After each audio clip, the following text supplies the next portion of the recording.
ভালোবাসা মানেই সবসময় কাছে থেকে হাত ধরে হাঁটা নয়।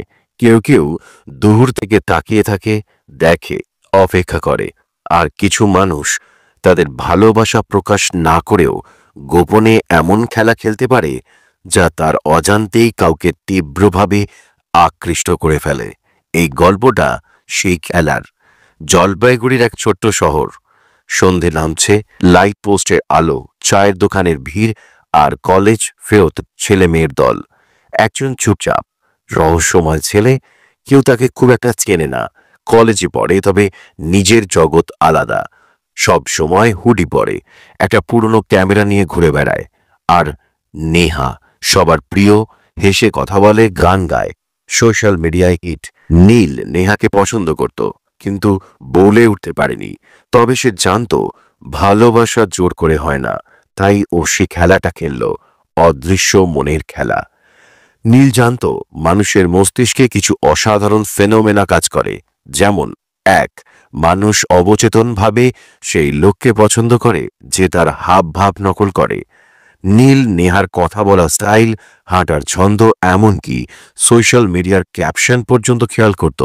হালকা হালকা মিল রেখে পোস্ট করত, কিন্তু এমনভাবে যেন নেহা খেয়াল করেও ধরতে না পারে। দুই, প্রাইমিং। নেহার আশেপাশের বন্ধুদের সে অল্প অল্প করে নিজের ভালো দিকগুলো বলে রাখত। যেমন, নীল, ও তো দারুণ ফটোগ্রাফার রে, নীল খুব ভালো গান জানে। এতে নেহার মস্তিষ্কে ধীরে ধীরে একটা ইতিবাচক ইমেজ তৈরি হতে থাকলো। তিন, ইনভিজিবল প্রেজেন্স। নীল নেহার লাইভ পোস্ট স্টোরিতে কমেন্ট করত না, কিন্তু ঠিক তখনই লাইক দিত যখন নেহা মন খারাপের পোস্ট করত। অন্যরা মজার ভিডিওতে লাইক করত, সে মন খারাপের পোস্টে। নেহার মন তখন অবচেতনেই বুঝে নিল, এই ছেলেটি আমার কষ্ট বোঝে। ডার্ক সাইকোলজির আসল খেলা। চার, স্পেসিং এফেক্ট। নীল মাঝে মাঝে হঠাৎ গায়েব হয়ে যেত, নেহার চোখে পড়া বন্ধ। সেই সময় নেহা ভাবত, ও কোথায় গেল? এই চিন্তাটাই মনের ভিতর তার অস্তিত্ব আরও গেঁথে দিল। মানুষ যা হারায় তার দাম তখনই বোঝে। পাঁচ, সাবলিমিনাল মেসেজিং। নীল নেহার প্রিয় গান, প্রিয় জায়গা নিয়ে কিছু পোস্ট করত, কিন্তু সরাসরি নেহার নাম নয়। কিন্তু যে মেসেজ নেহার মনের সাথে মিলে যায়, যেমন কিছু গান আছে শুনলেই কারো কথা মনে পড়ে, আজ আবার শুনলাম। নেহা তখন নিজের অজান্তেই ভাবত, এটা কি আমার জন্য? ছয়, নন রেসপন্স রুল। নীল কখনো সরাসরি মেসেজ করত না। নেহা মেসেজ করলে রিক রেসপন্স করত ৩-৪ ঘন্টা পর। মানুষ যা তৎক্ষণাৎ পায় না, তার জন্য আগ্রহ বাড়ে। সাত, সাইলেন্ট আই কন্ট্যাক্ট। নীল ও নেহা যখন এক ক্লাসে ছিল, হঠাৎ হঠাৎ চোখে পড়ত। নীল কিছু বলতো না, একটা হালকা হাসি দিয়ে তাকিয়ে থাকত। সে জানত চোখের ভাষা মুখের চেয়ে তীব্র। আট, নীল একবার বন্ধুদের সামনে বলেছিল, কেউ থাকলে এই শীতের দিনে পাহাড় দেখতে যেতাম। আর কেউ না থাকলেও নেহার মাথায় কথাটা গেঁথে গেল। মানুষ অবচেতনভাবে নিজের নাম সেই গল্পে বসিয়ে নেয়। ৩ মাস পর নেহা নিজেই একদিন মেসেজ করল, তুমি সবসময় এত চুপচাপ কেন? নীল মুচকি হাসল, জবাব দিল, সব কথা মুখে বলা যায় না, কিছু কথা শুধু অনুভব করা যায়। তুমি কি সেটা বুঝতে পারো না? সেদিনের পর থেকে নেহা প্রায়ই নীলের কাছে আসতে থাকলো। অবচেতনভাবে সে ততদিনের নীলের প্রতি আকৃষ্ট, কিভাবে সে জানেই না। আর এখানেই ডার্ক সাইকোলজির আসল খেলা। পছন্দের মানুষটা অন্য কাউকে পাত্তা দেয়, আর তুমি শুধু তাকিয়ে থাকো। চিন্তা করো, যদি এমন কিছু করতে পারো যাতে সে নিজেও না বুঝে তোমার প্রতি আকৃষ্ট হতে শুরু করে। হ্যাঁ, এটা সম্ভব। মানব মস্তিষ্কের কিছু ডার্ক সুইচ আছে, শুধু সঠিক সময়ে সঠিকভাবে টিপতে হয়। যার কথা দিনরাত ভাবো, সে যেন তোমার অস্তিত্বকে অস্বীকার করে।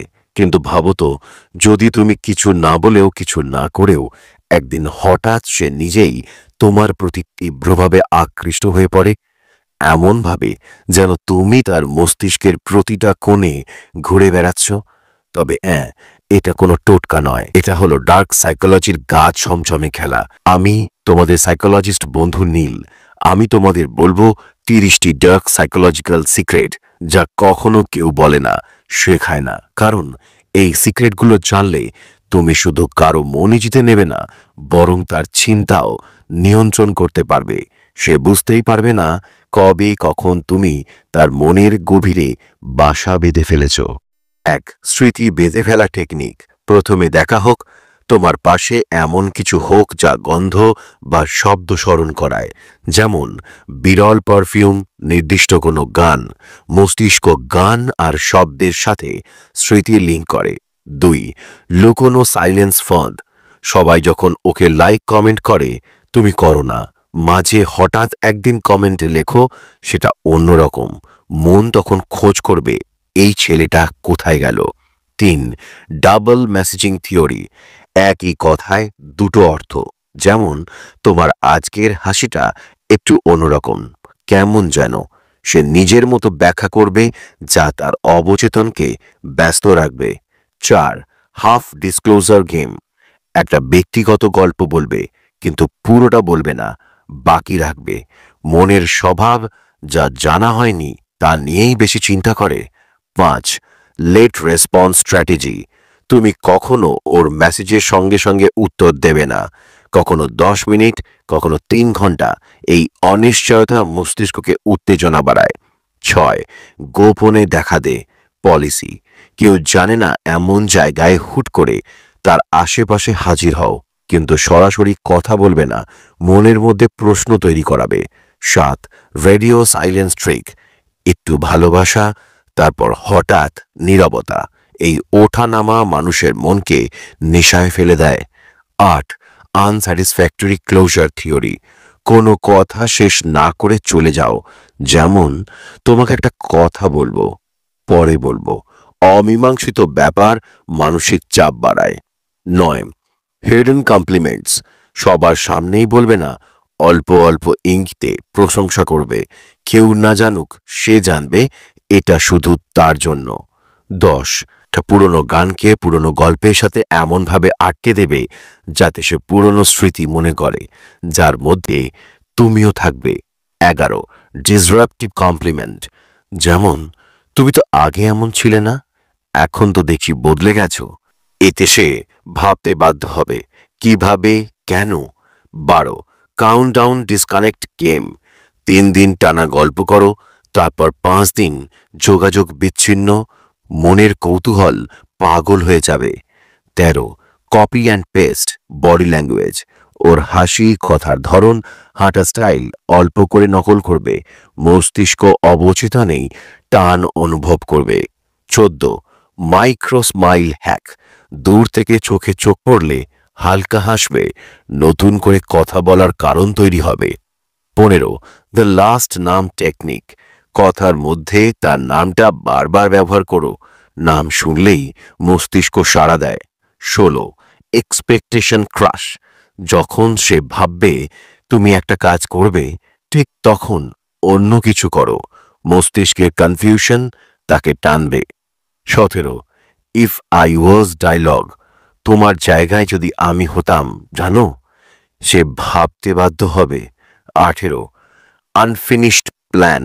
একদিন তোমার সাথে ওখানে যেতে ইচ্ছে করছে, একদিন মানে কবে, এই ভাবনায় রাখবে।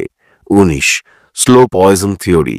কেউ কথা বললে তুমি অল্প অল্প করে নিজের গল্পে তার দুর্বল দিকটা জানাবে, তখন সময় মতো এক্সপ্লয়েট করতে পারবে।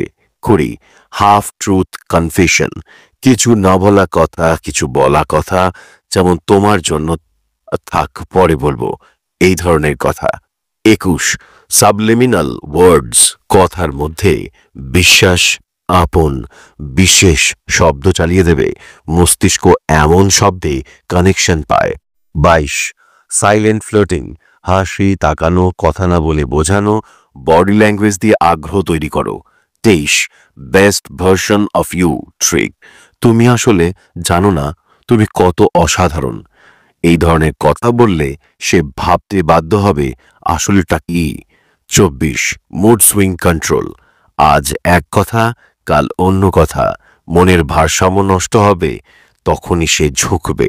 25, আনপ্ল্যান্ড মিট ইফেক্ট, যেখানে যাওয়ার কথা বলনি হুট করে সেখানে হাজির। ২৬ ভয় ট্রিগার, আজ তুমি নেই তো মনটা খালি খালি, অবচেতনে হারানোর ভয় তৈরি করবে। ২৭ ডিপ সেন্স অফ ইউ কৌশল, ওর আগের কোনো কথার লাইন আবার ব্যবহার করো, সে বুঝবে ও আমার কথা মনে রেখেছে। ২৮ আইডেন্টিটি ইমপ্রিন্ট টেকনিক, তোমার প্রোফাইল বা হ্যান্ডেলকে ওর কাছে স্পেশাল কিছু বানিয়ে তোলো, একটা নির্দিষ্ট ইমেজ ক্যাপশন দিয়ে। ২৯ ডিসঅ্যাপিয়ারিং কমপ্লিমেন্ট, বলবে তোমার আজকের হাসিটা দেখে দিনটা ভালো হয়ে গেল, ২ সেকেন্ড পরে কথাটা ঘুরিয়ে দেবে। ৩০ ইনসিকিউরিটি ব্লাফ, আজ তোমাকে অন্য কারোর সাথে দেখলে খারাপ লাগবে মনে হয়, সে অবচেতনেই ভাববে ও কেন এমন বলল। এই ৩০টা গেম প্ল্যান, মানে খেলার মতো হলেও এগুলোর ভিতরে রয়েছে পুরোটাই ডার্ক সাইকোলজির সায়েন্টিফিক ব্যাখ্যা। শুধু প্রেম নয়, মস্তিষ্কের সেই জায়গায় জায়গা করে নেওয়ার খেলা। কেউ কখনো কারো মন জিতে নেয় একদিনে না, তবে গোপনে পরিকল্পনা করে মানুষের অবচেতন মনে ঢুকে গেলে সে নিজের অজান্তেই তোমার দিকে ঝুঁকে পড়বে। শুধু প্রয়োজন মনস্তত্ত্ব বোঝা আর ধৈর্য ধরা। ভালোবাসা মানে জোর করা নয়, এটা এক ধরনের মানসিক খেলা, যেখানে কে কতটা ধৈর্য ধরে খেলে সেই জিততে পারবে। কেমন লাগলো বলবে, আর এই রকম আরও মাইন্ড গেমের গল্প শুনতে চাইলে জানিও। আমি তোমাদের সাইকোলজিস্ট বন্ধু নীল। তোমরা ভালো থেকো, সুস্থ থেকো, টাটা।